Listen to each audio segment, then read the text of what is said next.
હવે હોળિકા દહન કરતા નહીં ફેલાય પ્રદૂષણ। હોળિકા દહન માટે લાકડાનો પણ નહીં કરવો પડે ઉપયોગ। કેમ? તો જાણવા માટે જુઓ અમારો આ ખાસ અહેવાલ।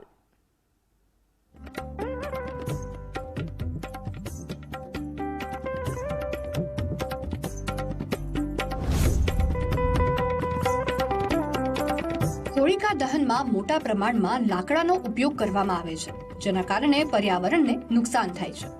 પરંતુ આવું ન થાય તે માટે સુરતની પાંજરાપોળ દ્વારા ગાયના છાણની સ્ટીક બનાવવાનું શરૂ કરવામાં આવ્યું છે। પર્યાવરણલક્ષી અને વૈદિક હોળી ઉજવાય તે હેતુથી આ પ્રયાસ હાથ ધરવામાં આવ્યો છે।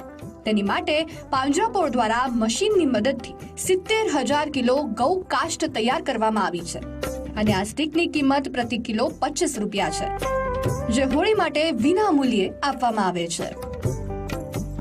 હા, આ સ્ટીક અમે અમારે ગૌશાળાની ગાયો છે, એ ગાયોને બધું અમે ગોબર ભેગું કરીએ છીએ। ભેગું કરીને અમે એના માટે મશીન રાખેલું છે। મશીનથી બનાવીને પછી 15 દિવસ સુધી એમને અમારે સુકાવવો પડે, પછી એમનો સ્ટોક કરીએ છીએ। પાંજરાપોળમાં તૈયાર કરેલી ગોબર સ્ટીક સુરત, વાપી, વડોદરા સહિત રાજ્યભરમાં મોકલવામાં આવે છે। તો ગૌ અને પર્યાવરણ પ્રેમીએ આ સ્ટીકનો ઉપયોગ કરી ધામધૂમથી હોળીની ઉજવણી કરવી જોઈએ। હું તમને કહું તો શહેરોની અંદર જે રીતના લાકડાનો ઉપયોગ હોળીમાં કરતા એ ક્યાંક ને ક્યાંક વધ્યો હતો, એને ઓછો કરવા માટે આ સુરત પાંજરાપોળે ગોબર સ્ટીકનો ઉપયોગ શરૂ કર્યો છે અને ગોબર સ્ટીકનો ઉપયોગ લોકો વધારે કરી રહ્યા છે। શહેરોના જે પણ હોળી મનાવતા લોકો છે એ લોકો પણ આ ગોબર સ્ટીક તરફ વળ્યા છે।